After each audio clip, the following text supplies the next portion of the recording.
जय हिंद जय भारत दोस्तों। यूपीएसआई के लिए जो है हम लोग दूसरा चैप्टर देख रहे हैं। दूसरा चैप्टर का भाग जो है आपका तीसरा दिन है दूसरा चैप्टर का, और टॉपिक है हमारा संविधान के स्रोत। क्या है? संविधान के स्रोत। तो बहुत सारे बच्चों का डाउट आ रहा है कि क्या सर हमारा इससे यूपीएसआई का एग्जाम कवर हो जाएगा। भाई मेरे, चैप्टर को पढ़ने के बाद जिस दिन चैप्टर कंप्लीट हो जाता है उसके बाद तुम जाके कहीं भी टेस्ट देना। मैं ये नहीं कहता हूं मेरे द्वारा बनाए गए टेस्ट देना। 90% तक क्वेश्चन आपको यहाँ से देखने को मिल जाएंगे। मैं 100% का दावा तो नहीं करूंगा, लेकिन जो मैं नोट्स बना के दे रहा हूँ आपको एक अच्छे खासा लेवल का एक खुद मैं हाईलाइट करता हूँ, सामने वाले को लिखने के देता हूँ, और तब जाके आप लोगों के लिए यहाँ से अभी जैसे वीडियो बना दूंगा, फिर जैसे ही ये टॉपिक खत्म हो जाएंगे आपको मैं प्रीवियस ईयर क्वेश्चन इस टॉपिक से जो क्वेश्चन यूपीएसआई में पूछे गए हैं, यूपी पीसीएस में पूछे गए हैं, और भी एग्जाम में पूछे गए हैं, अब बताओ उससे बाहर भी पूछेगा क्या? तो आप संशय और संदेह के साथ मत पढ़ा करें, ठीक है? आपको इंटरेस्ट है पढ़िए, नहीं इंटरेस्ट है कहीं और पढ़िए, ठीक है, कोई दिक्कत नहीं है। आपको जहां समझ में आता है वहां पढ़िए, लेकिन जहां पढ़िए अपने आप को कॉन्फिडेंस में लाइए कि मैं जो पढ़ रहा हूं वहां से मेरा कंटेंट आएगा। और कैसे ये पता चलेगा? जो मैं तरीका बता रहा हूं, आप इसको पढ़ने के बाद इस चैप्टर का टेस्ट दीजिए। क्या? जिस चैप्टर को मैं पढ़ा रहा हूं इसको कहीं जाके टेस्ट करिए, कहीं भी किसी भी ऐप पे, मैं तो बोलता हूं किसी भी ऐप पे टेस्ट करिए आप। चलिए स्टार्ट करते हैं। क्या है आपका? भारतीय संविधान के स्रोत। तो देखिए यहाँ पे क्या लिख रहा है, भारतीय संविधान पर सर्वाधिक प्रभाव भारत शासन अधिनियम 1935 का पड़ा है। भारतीय संविधान में अन्य देशों से ग्रहण किए गए कुछ प्रमुख प्रावधान इस प्रकार है। तो भैया प्रश्न क्या बनता है? प्रश्न पूछ देता है भारतीय संविधान पे जो सबसे ज्यादा प्रभाव है वो किसका पड़ा है? तो आपका ये जो 1935 में आया था एक्ट 1935 में, भारत शासन अधिनियम 1935, इसी का पड़ा है। लगभग 250 धाराएं यहां से ली गई हैं। चलिए अब हम लोग देखते हैं ब्रिटेन या ब्रिटिश संविधान से। क्या? ब्रिटिश संविधान से जो है आपका क्या क्या है। तो सबसे पहले तो आप जान लीजिए ब्रिटेन से संसदीय शासन पद्धति। संसदीय शासन पद्धति का मतलब हो गया जैसे आपके अपने यहाँ क्या है, लोकसभा राज्यसभा इस तरह की संसदीय व्यवस्था है, उसी को ये कह रहा है संसदीय शासन पद्धति। द्विसदनी व्यवस्था, विधि निर्माण की प्रक्रिया। क्या? विधि निर्माण की प्रक्रिया, विधि का शासन, एकल नागरिकता, और सर्वाधिक मत के आधार पर चुनाव जीत का निर्णय। तो इतना चीजों में आपको इंपॉर्टेंट हम क्या क्या है बता दें। एक तो विधि संसदीय शासन पद्धति जान लीजिए, एकल नागरिकता हो गया, और ये विधि का शासन हो गया। क्या? संसदीय शासन पद्धति, एकल नागरिकता और विधि का शासन, ये तो हमेशा याद ही रखिएगा। ये कहां से है? आपका ब्रिटिश संविधान से है। चलिए आयरलैंड का संविधान 1937 से क्या क्या लिया गया है? राज्य के नीति निदेशक तत्व यानी डीपीएसपी हो जाएगा। क्या? राज्य के नीति निदेशक तत्व क्या हो जाएगा? डीपीएसपी, जो 36 से 51 तक है। ए आयरलैंड से साहित्य कला विज्ञान समाज सेवा में योगदान के आधार पर राज्यसभा में कुल 12 सदस्यों का मनोनयन आर्टिकल 80 के तहत कौन करता है मेरे भाई? राज्यसभा में कौन करता है? कौन करेंगे? प्रेसिडेंट, राष्ट्रपति महोदय करेंगे। तो आपसे प्रश्न यही पूछ देगा कि यहाँ पे ये जो मनोनयन होता है कितने सदस्यों का होता है? पहले तो 12 सदस्यों का ही जान लीजिए। किस अनुच्छेद के अंतर्गत? अनुच्छेद 80 के अंतर्गत। कौन करता है? राष्ट्रपति करते हैं। किस देश के संविधान से लिया गया है? आयरलैंड के। जिस दिन आपके यहाँ खोपड़ी में, यहाँ दिमाग में एक एग्जामिनर बैठ जाएगा, आप क्वेश्चन सही करने लगोगे। जिस दिन आप सोचने लगोगे यहाँ पे क्या क्या प्रश्न बना के मैं फंसा सकता हूँ, मैंने देखो यहाँ 4 प्रश्न बना दिए। कि साहित्य, कला, विज्ञान, समाज सेवा में योगदान के आधार पर कहाँ पे? राज्यसभा में। किस अनुच्छेद में? 80 में। कितने सदस्य? 12 सदस्य। कौन करता है? राष्ट्रपति। किस देश से? आयरलैंड से। राष्ट्रपति के निर्वाचक मंडल, राष्ट्रपति का निर्वाचक मंडल किस अनुच्छेद में है? आपका है अनुच्छेद 54 में। किस अनुच्छेद में है? 54 में है। राष्ट्रपति के निर्वाचक मंडल में कौन कौन है? लाइट चला गया। लोकसभा एवं राज्यसभा के निर्वाचित सदस्य कौन कौन है? लोकसभा एवं राज्यसभा के निर्वाचित सदस्य हैं। ध्यान देना, निर्वाचित। विधानसभाओं के निर्वाचित सदस्य किसके? विधानसभा के निर्वाचित सदस्य। और दिल्ली और पुदुचेरी विधानसभा के निर्वाचित सदस्य, मनोनीत नहीं होते हैं। और उपराष्ट्रपति के वही चुनाव में लोकसभा एवं राज्यसभा के सभी सदस्य, क्या? लोकसभा एवं राज्यसभा के सभी सदस्य रहते हैं उपराष्ट्रपति में। तो अनुच्छेद याद रखना, अनुच्छेद कौन सा है? 54 है। राष्ट्रपति का निर्वाचक मंडल किस देश के संविधान से? आयरलैंड के संविधान से। चलिए अब देखते हैं हम लोग संयुक्त राज्य अमेरिका के संविधान से। तो संयुक्त राज्य अमेरिका का संविधान कब का है? 1789 का है। कब का है? 1789 का। पानी पी लें थोड़ा। तो यहां से बहुत कुछ लिया गया है। जब मैं प्रियम्बल पढ़ा रहा था, जब मैं आपको प्रियम्बल पढ़ा रहा था, उद्देशिका पढ़ा रहा था, प्रस्तावना, तो मैंने आपको बताया था जो प्रस्तावना का विचार है कि हम अपने संविधान में प्रस्तावना को रखें, तो ये कहां से लिया गया था? यूएसए से। ये विचार जो लिया गया था, तो देखिए यहाँ पे है उद्देशिका का विचार। तो ये तो आपको रिवीजन हो गया। और प्रस्तावना की भाषा आप कमेंट करिएगा, अभी वो भी आ जाएगा। क्या कमेंट करेंगे आप? ऑस्ट्रेलिया से है। कहां से? ऑस्ट्रेलिया से। मूल अधिकार अमेरिका से। अ से अधिकार, अ से अमेरिका। राष्ट्रपति पर महाभियोग की प्रक्रिया, impeachment, procedure of impeachment on president, ये अनुच्छेद कौन सा है? अनुच्छेद है आपका 61। कौन सा है? 61 है। स्वतंत्र न्यायपालिका, स्वतंत्र न्यायपालिका कहां से? अमेरिका से। न्यायिक पुनरावलोकन का सिद्धांत, क्या होता है न्यायिक पुनरावलोकन? जो हमारा सुप्रीम कोर्ट है वो संसद द्वारा बने कानूनों को क्या कर सकता है? फिर से जो है पुनर्विलोकन कर सकता है, पुनः अवलोकन कर सकता है। क्या? पुनः अवलोकन कर सकता है कि कानून सही है कि नहीं है। लोक जनहित याचिका यानी कि पब्लिक इंटरेस्ट लिटिगेशन, क्या बोलेंगे? पीआईएल। उपराष्ट्रपति का पद, वित्तीय आपात। तो ये सब इंपॉर्टेंट है। क्या? अमेरिका से ये सब इंपॉर्टेंट है। वित्तीय आपात किस अनुच्छेद में है? अनुच्छेद 360 में है। किसमें है? अनुच्छेद 360 में। ये बहुत इंपॉर्टेंट है। ये जो उपराष्ट्रपति का पद है ना, देखने में उपराष्ट्रपति का पद है, यहाँ से क्वेश्चन बहुत पूछे जाते हैं और बच्चा फंस जाता है। आपसे पूछ देगा उपराष्ट्रपति का पद किस देश के संविधान से लिया गया है, बस काम खत्म, टाटा बाय बाय, फिनिश। तो कहां से लिया गया है उपराष्ट्रपति का पद? अमेरिका के संविधान से। लोक जनहित याचिका भी हो गया। बाकी स्वतंत्र न्यायपालिका, न्यायिक पुनरावलोकन। ठीक है, तो इसको आप कई बार पढ़ेंगे तो याद हो जाएगा। इसी वजह से ऊपर में सब अच्छे से बताया गया है। अब आ जाते हैं हम लोग ऑस्ट्रेलिया का संविधान से देखते हैं। प्रस्तावना की भाषा मैंने आपको बताया ही था। समवर्ती सूची इंपॉर्टेंट है। समवर्ती सूची किस देश के संविधान से लिया गया है? फिर केंद्र और राज्य संबंध, अगर आपको देखो संघ और राज्य संबंध देता है, संघ और क्या? संघ और राज्य संबंध या संघवाद देता है तो कनाडा से हो जाएगा। लेकिन केंद्र लिख देगा और राज्य संबंध लिख देगा तो ये ऑस्ट्रेलिया से हो जाएगा। इस बात को ध्यान देना।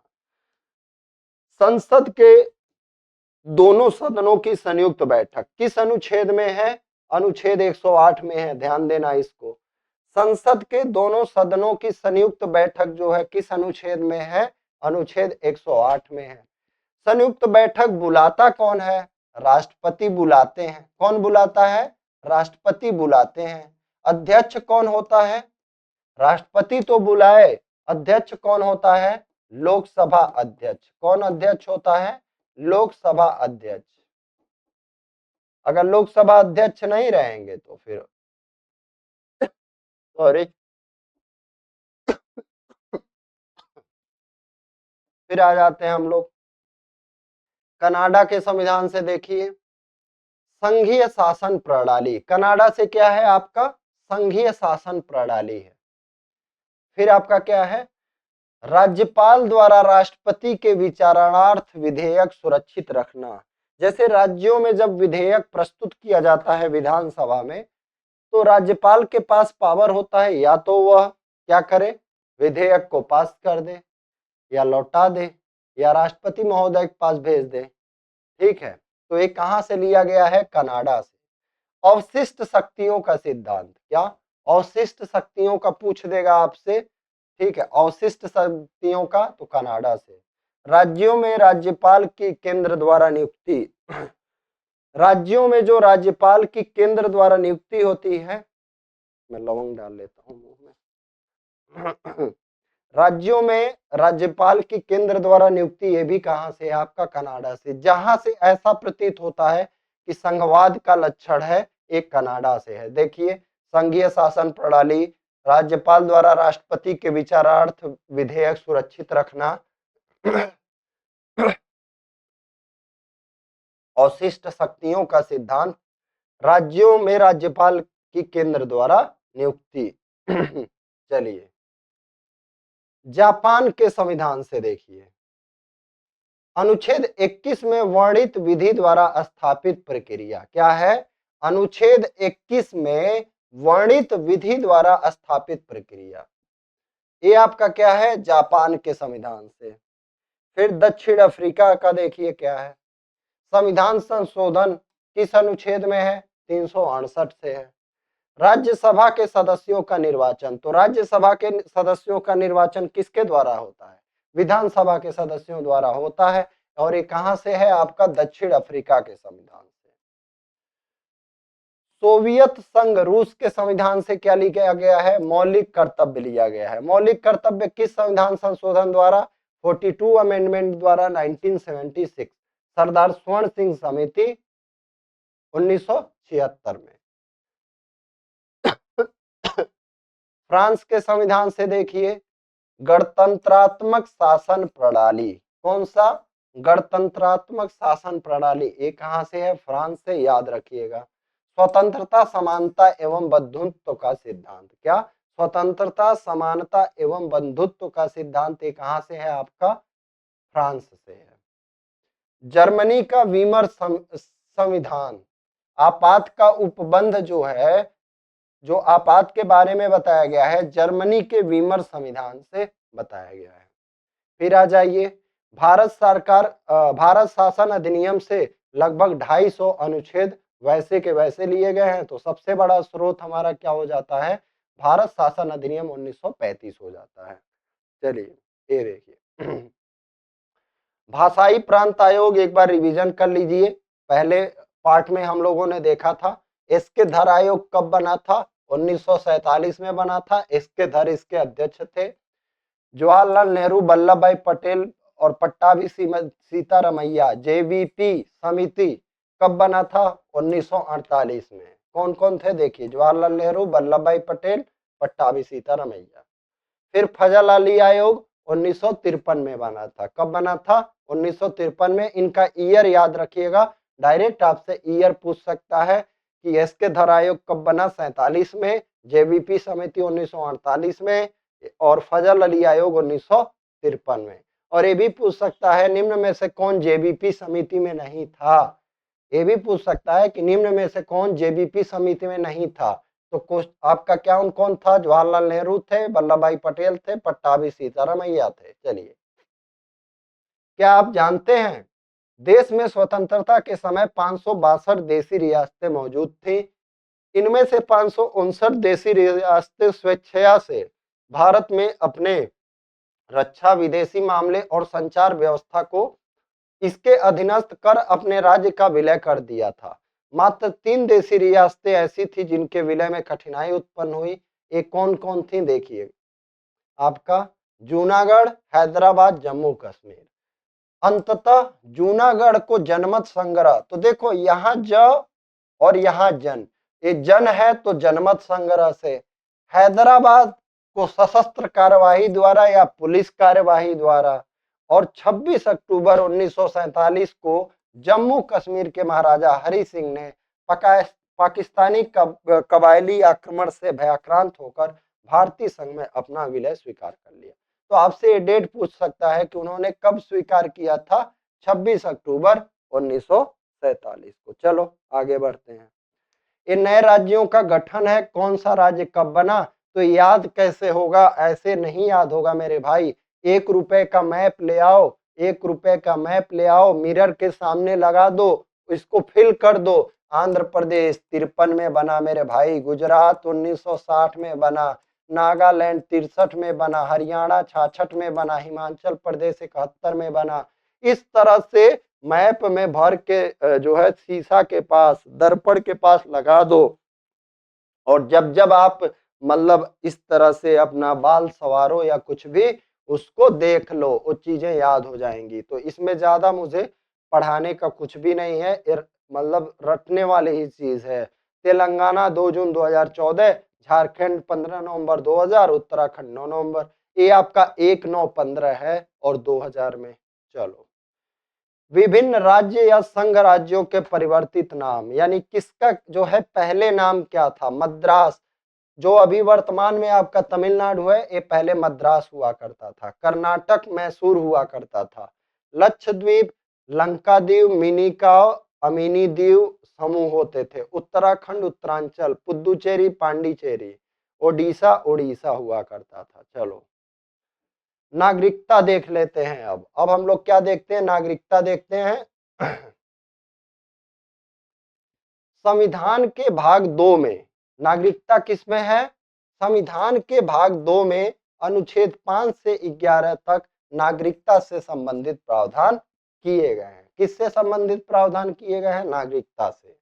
अनुच्छेद 5 में क्या है आपका, संविधान के प्रारंभ के समय जन्म, वंश, पंजीकरण तथा देशीयकरण के आधार पर नागरिकता का प्रावधान। किस किस आधार पर, जन्म, वंश, पंजीकरण और देशीयकरण के आधार पर। ठीक है, कौन कौन आधार था, जन्म था, वंश था, पंजीकरण था, देशीयकरण। इस आधार पर नागरिकता का प्रावधान किस अनुच्छेद में है, अनुच्छेद 5 में है। प्रश्न क्या पूछा जाएगा, नागरिकता के प्रावधान किस भाग में है, भाग 2 में है, किस अनुच्छेद में है, अनुच्छेद 5 से 11 तक है। चलिए, अनुच्छेद 6 में क्या है आपका, पाकिस्तान से भारत को प्रव्रजन करने वाले कुछ व्यक्तियों के नागरिकता के अधिकार। अनुच्छेद 6 में क्या है आपका, पाकिस्तान से भारत को आने वाले, कहां से, पाकिस्तान से भारत को। अनुच्छेद 7 में क्या है, पाकिस्तान को प्रव्रजन करने वाले कुछ व्यक्तियों के नागरिकता के अधिकार। मान लो कुछ भूले भटके पाकिस्तान चले गए हों, पाकिस्तान को प्रव्रजन कर गए हों, फिर भारत आना चाहते हो, तो ये उनके लिए है। अनुच्छेद 8, भारत के बाहर रहने वाले भारतीय उद्भव के कुछ व्यक्तियों के नागरिकता के अधिकार, यानी भारतीय उद्भव के तो हैं लेकिन अभी भारत के बाहर हो, मतलब उस समय का बात कर रहा है, कुछ व्यक्तियों के नागरिकता के अधिकार। विदेशी राज्य की नागरिकता स्वेच्छा से अर्जित करने वाले व्यक्तियों का नागरिक न होना, किसमें कहा है आपका, अनुच्छेद 9 में कहा है। नागरिकता के अधिकारों का बना रहना किसमें है आपका, अनुच्छेद 10 में है। अनुच्छेद 11, संसद द्वारा नागरिकता के अधिकार का विधि द्वारा विनियमन किया जाना, बहुत ही इंपॉर्टेंट है सेक्शन आर्टिकल 11। कौन, संसद करेगा, विधि द्वारा विनियमन करेगा। चलिए, अब ये आ गया आपका परीक्षा दृष्टि। क्या आ गया, परीक्षा दृष्टि। तो आज मैं इस वीडियो को खत्म कर देता हूं दोस्त। क्यों खत्म कर देता हूं, क्योंकि आज बुधवार है, खत्म हो जाएगा। खत्म हो जाएगा तो क्या होगा, 4 दिन में अगर हम 25-25 भी क्वेश्चन इस पे ऑब्जेक्टिव कराएंगे ना, तो 100 क्वेश्चन ऑब्जेक्टिव करा देंगे, और वो चीज आपको बहुत फायदा मिलेगा। क्या मिलेगा, वो चीज आपको बहुत फायदा मिलेगा। तो चलिए करा देते हैं।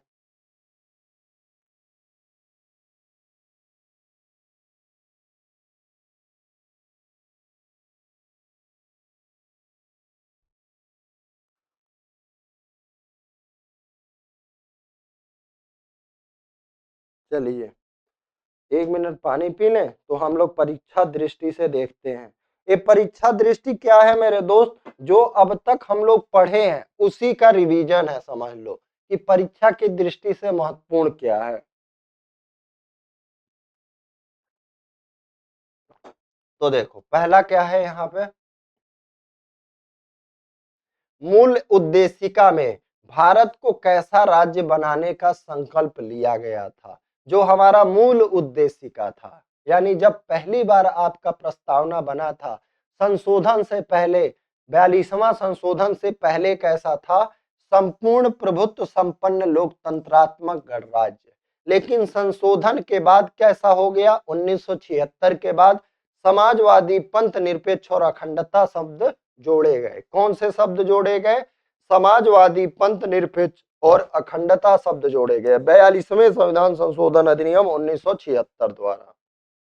चलिए कह रहा है प्रश्न, किस वाद में कहा गया कि संविधान की उद्देशिका उसका अभिन्न अंग नहीं है। तो किस वाद में कहा गया था, बेरुबारी के मामले में कहा गया था 1960 में। अगर आपने पहला वीडियो देखा होगा तो याद आ रहा होगा, मैंने आपको बताया था।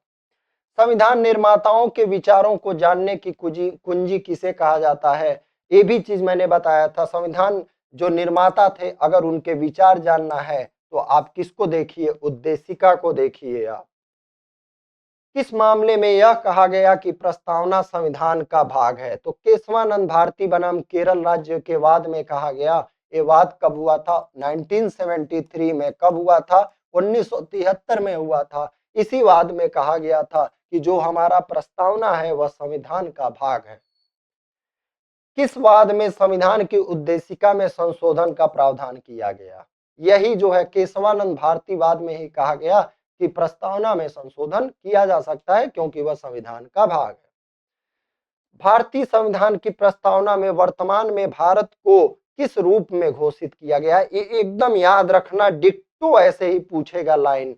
संपूर्ण प्रभुत्व संपन्न समाजवादी पंथ निरपेक्ष लोकतंत्रात्मक गणराज्य। कैसा, संपूर्ण प्रभुत्व संपन्न समाजवादी, और एकदम लाइन से याद रखना, सबसे पहले संपूर्ण प्रभुत्व संपन्न याद रख लो, समाजवादी पंथ निरपेक्ष लोकतंत्रात्मक गणराज्य, बस, या लोकतांत्रिक गणराज्य हो जाएगा।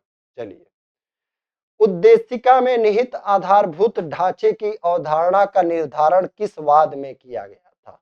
तो किस वाद में किया गया था, केशवानंद भारती बनाम केरल राज्य 1973 में। आधारभूत ढांचे की अवधारणा आपसे पूछ देगा, आधारभूत ढांचे की अवधारणा जो है किस वाद में दिया गया था, तो केशवानंद भारती वाद में। उद्देशिका के अनुसार भारत के शासन की सर्वोच्च सत्ता किसमें निहित है, हम भारत के लोग अर्थात भारत की जनता में। संपूर्ण प्रभुत्व संपन्न शब्द का अर्थ क्या है, भारत अपने आंतरिक एवं बाह्य सभी मामलों में पूर्णतः स्वतंत्र है। अगर आपने पहला चैप्टर देखा होगा तो आपका बढ़िया रिवीजन हो रहा होगा और आपको पता चल रहे होंगे कैसे क्वेश्चन पूछे जाते हैं। भारत के संदर्भ में धर्मनिरपेक्षता का सही भाव क्या है, भारत में राज्य का अपना कोई धर्म नहीं है, यानी राज्य जो होगा वो धर्म तटस्थ होगा। क्या होगा, राज्य जो होगा धर्म तटस्थ होगा। भारतीय संविधान का कौन सा भाग संविधान की आत्मा है, अगर ऐसे बस नॉर्मली पूछ देता है भारतीय संविधान का कौन सा भाग संविधान की आत्मा है, तो आपका आंसर हो जाएगा संविधान की प्रस्तावना। लेकिन यदि ऐसे पूछ देता है डॉक्टर भीमराव अंबेडकर के शब्दों में संविधान की आत्मा क्या है, तो अनुच्छेद 32 संवैधानिक उपचारों का अधिकार।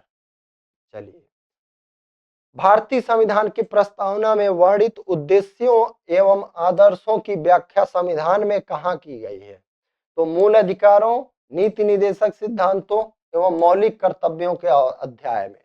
जो प्रस्तावना में वर्णित उद्देश्य है, ठीक है, वो कहाँ कहाँ कहा गया है, मूल अधिकार में कहा गया है, नीति निदेशक सिद्धांत में कहा गया है और मूल कर्तव्य में कहा गया है। चलिए, किस वाद में सर्वोच्च न्यायालय ने यह निर्णय दिया था कि अनुच्छेद 14, 16 तथा 39 घ, क्या है मेरे भाई 39 घ, समान काम के लिए समान वेतन स्त्रियों को, स्त्री तथा पुरुष दोनों को समान कार्य के लिए समान वेतन का अधिकार एक संवैधानिक लक्ष्य है। अतः यह एक मूल अधिकार है। किस वाद में? रणधीर सिंह बनाम भारत संघ। इसको याद रखना, किस वाद में?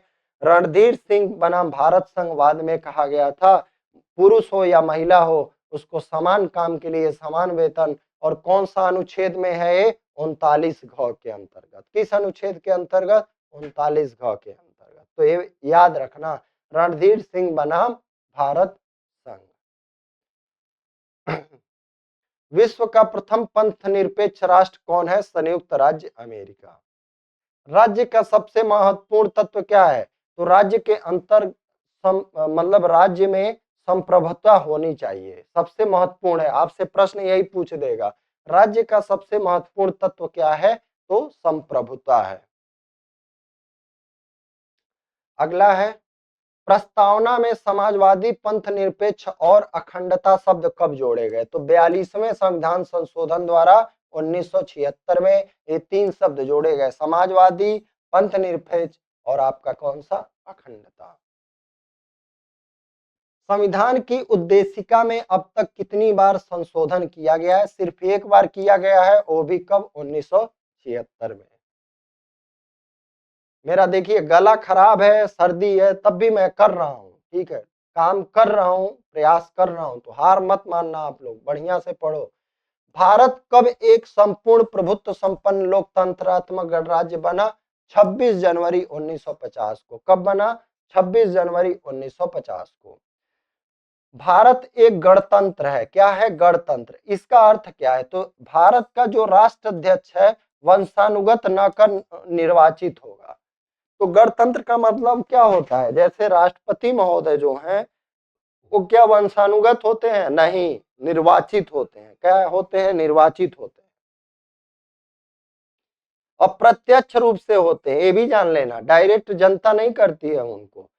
कौन करता है? उनके चुनाव में अप्रत्यक्ष होते हैं। क्या? अप्रत्यक्ष। भारतीय संविधान कब अंगीकृत, अधिनियमित और आत्मान्वित किया गया? 26 नवंबर 1949 को किया गया। कब? 26 नवंबर 1949 को। भारतीय संविधान किसके द्वारा अंगीकृत किया गया? तो भारतीय जनता द्वारा, संविधान सभा के माध्यम से। किसके माध्यम से? संविधान सभा के माध्यम से। संविधान की प्रस्तावना अपने नागरिकों को कौन सा न्याय सुनिश्चित करती है? तो प्रस्तावना में तीन तरह के न्याय हैं, सामाजिक, आर्थिक, राजनीतिक। याद रखिएगा, आपसे पूछ देगा प्रस्तावना में कितने प्रकार के न्याय की बात की गई है? तो तीन प्रकार के न्याय, सामाजिक, आर्थिक, राजनीतिक। प्रस्तावना नागरिकों को कौन कौन सी स्वतंत्रता सुनिश्चित करती है? स्वतंत्रता 5 प्रकार की प्रस्तावना, विचार, अभिव्यक्ति, विश्वास, धर्म एवं उपासना की स्वतंत्रता। कौन कौन सा? विचार, अभिव्यक्ति, विश्वास, धर्म एवं उपासना की स्वतंत्रता। किस वाद में पंथ निरपेक्षता को संविधान का आधारभूत ढांचा घोषित किया गया है? देखिए यहाँ पे क्वेश्चन बहुत इंपॉर्टेंट है, कह रहा है किस वाद में पंथ निरपेक्षता को, यानी राज्य जो है सभी धर्मों के प्रति तटस्थ रहेगा, राज्य का कोई धर्म नहीं रहेगा, इसको आधारभूत ढांचा बताया गया था। किस वाद में? तो ये केस याद रखिएगा, SR बोम्बई बनाम भारत संघ के वाद में, शायद 1994 का केस है। क्या? याद रखना। समान काम के लिए समान वेतन, महिलाओं का कौन सा केस था? रणधीर सिंह केस था। कौन सा केस था? रणधीर सिंह वाला केस था। और ये कौन सा है जहां पे धर्मनिरपेक्षता को क्या किया गया है? आधारभूत ढांचा माना गया है, SR बोम्बई वाद। कौन सा वाद? SR बोम्बई वाद। भारत में संप्रभु कौन है? हम भारत के लोग। चलिए, अध्यक्षात्मक शासन प्रणाली का आधारभूत तत्व क्या होता है? वहां पे एकल कार्यपालिका होती है, जैसे आपका यूएसए में। कहां पे? यूएसए में। किस संविधान संशोधन द्वारा संपत्ति के मौलिक अधिकार को समाप्त कर दिया गया? 44वें संविधान संशोधन अधिनियम 1978 के द्वारा। अनुच्छेद 300 क के अंतर्गत अब संपत्ति का अधिकार अब कैसा अधिकार है? तो यह जो है आपका कैसा अधिकार है? विधिक अधिकार है। पहले ये किस में था? अनुच्छेद 31 में था, आर्टिकल 31 में था, और किस आर्टिकल में था? और ये 19 का ABCDEFG में था। किसमें? 19 का जी में था। ऑस्टिन, ये आपके व्यक्ति का नाम है। ऑस्टिन ने किस संवैधानिक उपबंध को राज्य की आत्मा कहा है? तो ऑस्टिन ने किसको कहा है? भीमराव अंबेडकर ने संवैधानिक उपचारों के अधिकार यानी अनुच्छेद 32 को कहा। तो ऑस्टिन ने कहा भैया आप कह दिए तो हम कैसे कहेंगे, हम नीति निर्देशक तत्वों को कह देते हैं। उसके बाद आता है, ठीक है, उसके बाद आता है तो उसके बाद वाले को कह देते हैं। तो ऑस्टिन ने राज्य के नीति निर्देशक तत्वों को कहा। भारत का संविधान कैसा है? मैंने आपको बताया था नम्यता और अनम्यता का मिश्रण है, यानी अंशतः कठोर है और अंशतः लचीला है। इसका मतलब कुछ भाग में आसानी से संशोधन किया जा सकता है और कुछ भाग में बहुत कठिनाई से संशोधन किया जा सकता है।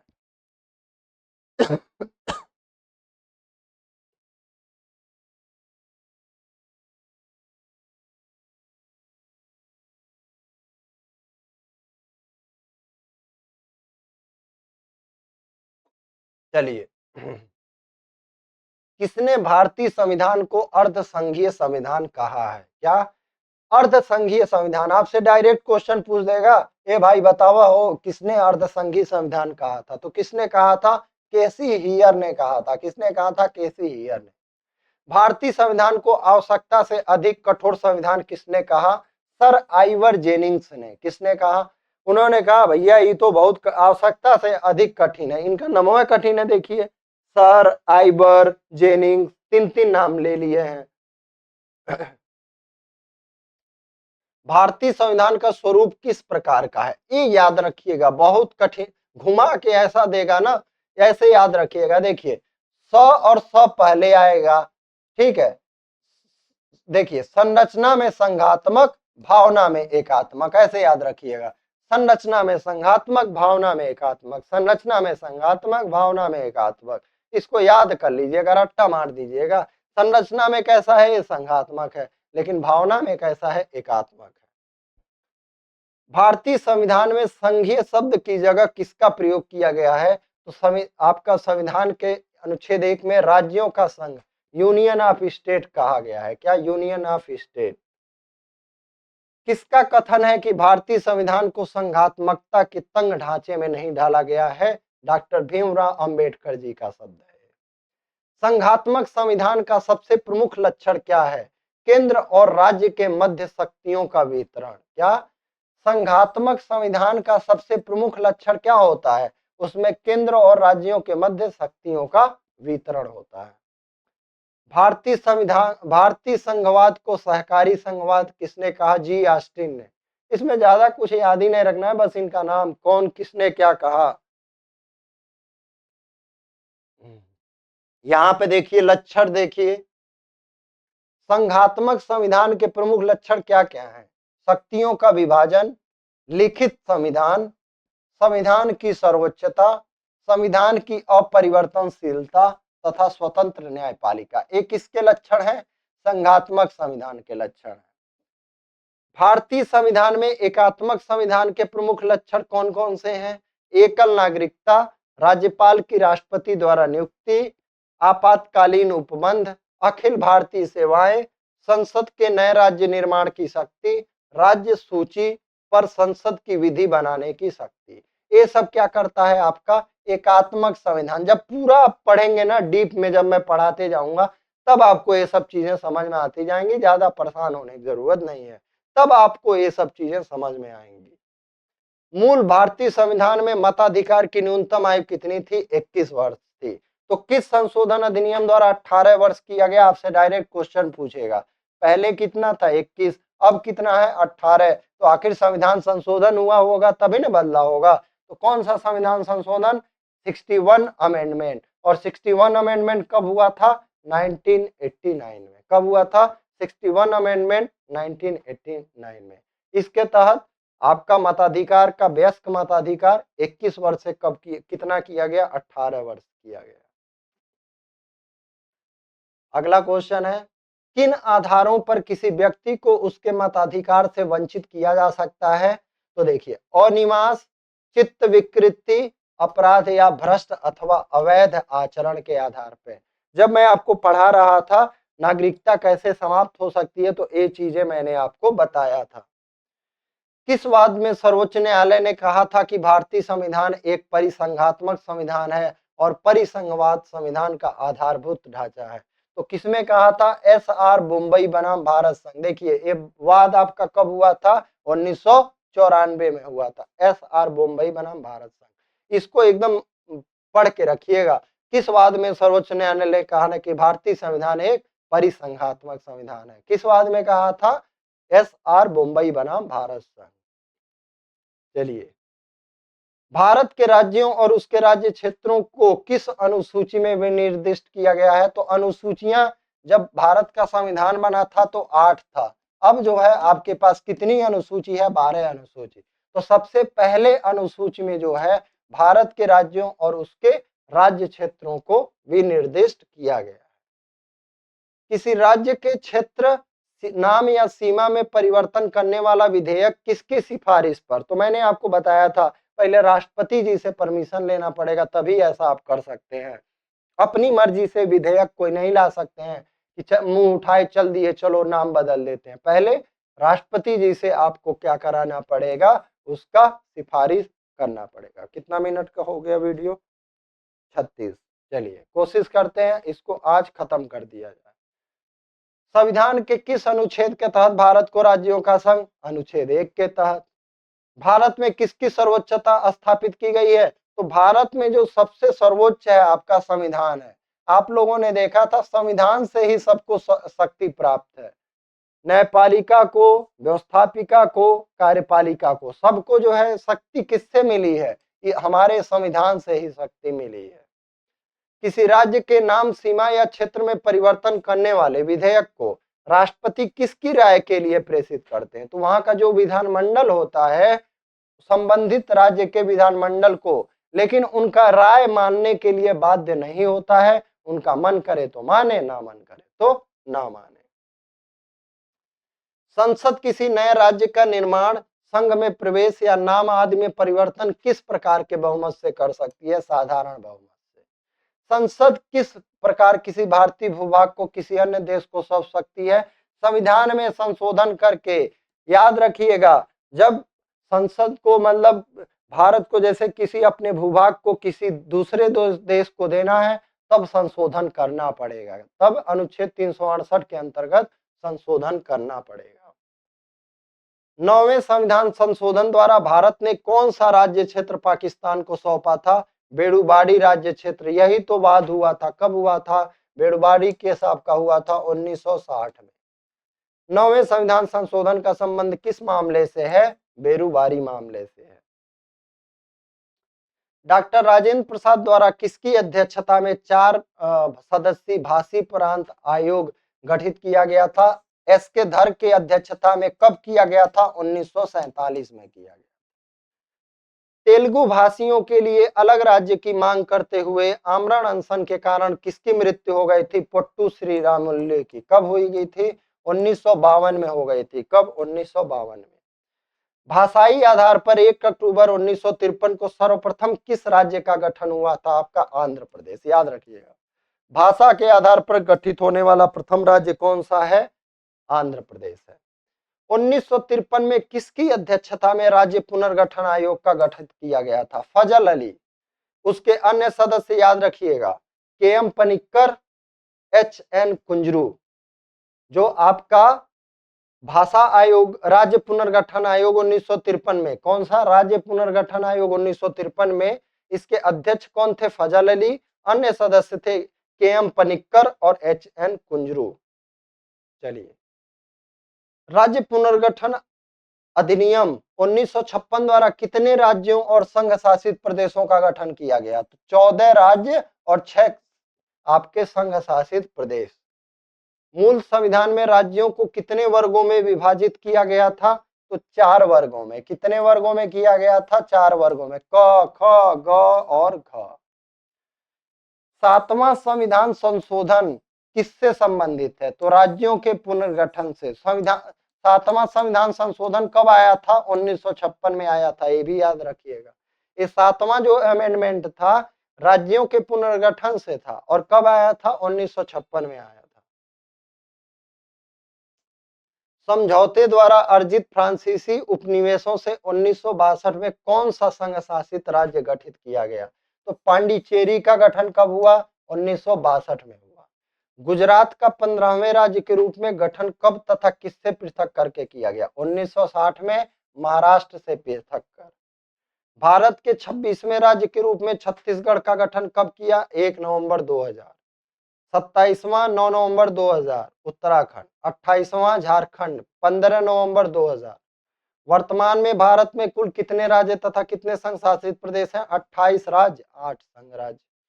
भारत की स्वतंत्रता के समय यहाँ कुल कितनी देशी रियासतें थे? 562। चलिए, अब ज्यादा नहीं बचा है। कितनी देशी रियासतों ने स्वेच्छया अपना विलय भारत में कर लिया था? 559। कौन कौन नहीं किया था? जूनागढ़, हैदराबाद, जम्मू कश्मीर। जूनागढ़ जनमत संग्रह, हैदराबाद पुलिस कार्यवाही, और कौन? जम्मू कश्मीर विलय पत्र पर हस्ताक्षर। ब्रिटिश काल में सर्वप्रथम 1912 में भाषा के आधार पर 3 राज्यों का गठन किया गया था। कौन कौन? याद रखिएगा, बिहार, उड़ीसा, असम। कब गठन हुआ था इनका? 1912 में हुआ था। कब हुआ था? 1912 में।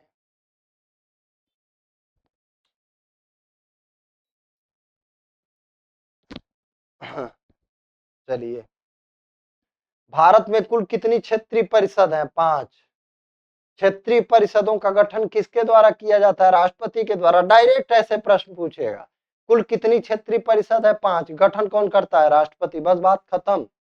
भारतीय संविधान के किन अनुच्छेद में नागरिकता संबंधी प्रावधान? अनुच्छेद 5 से 11 तक, भाग 2। भारतीय संविधान कैसी नागरिकता प्रावधान करता है? एकल नागरिकता। संसद को नागरिकता के संबंध में विधि बनाने का अधिकार किस अनुच्छेद के अंतर्गत दिया गया है? अनुच्छेद 11। संसद द्वारा नागरिकता के संबंध में कौन सा अधिनियम पारित किया गया? भारतीय नागरिकता अधिनियम 1955। कितने प्रकार से प्राप्त की जा सकती है नागरिकता? 5 प्रकार से। और ये 5 प्रकार कौन कौन से हैं? देखिए, जन्म से, वंश परंपरा से, पंजीकरण से, देशीयकरण से, क्षेत्र तथा भूमि विस्तार द्वारा। अंत किन प्रकारों से हो सकता है? किसी अन्य देश की नागरिकता ग्रहण करने पर, नागरिकता त्यागने पर, सरकार द्वारा वंचित करने पर। लगातार कितने वर्ष तक भारत से बाहर रहने पर सरकार द्वारा नागरिकता समाप्त की जा सकती है? 7 वर्ष। किस अनुच्छेद के अंतर्गत संविधान के आरंभ होने पर नागरिकता संबंधी प्रावधान दिया गया है? अनुच्छेद 5 में। किस अनुच्छेद में यह प्रावधान किया गया है कि किसी विदेशी राज्य की नागरिकता स्वेच्छया ग्रहण करने पर भारतीय नागरिकता स्वतः समाप्त हो जाएगी? अनुच्छेद 9 में दिया गया है। बस यहीं तक एक कहानी था। और आज जो है लगभग मुझे पढ़ाते पढ़ाते, सुबह में 3 घंटा पढ़ाया लगातार, 3 घंटा 20 मिनट, और अभी 40 मिनट। तो आपसे रिक्वेस्ट रहेगा, दो अपने कम से कम एक दोस्तों को तो जो डेली आप जो है सब्सक्राइब करवा सकते हैं हमारा चैनल को, ठीक है। इतना तो रिक्वेस्ट मैं कर सकता हूँ, इतना हक तो बनता है। कम से कम एक दोस्त को जरूर सब्सक्राइब करें। जय हिंद, जय भारत।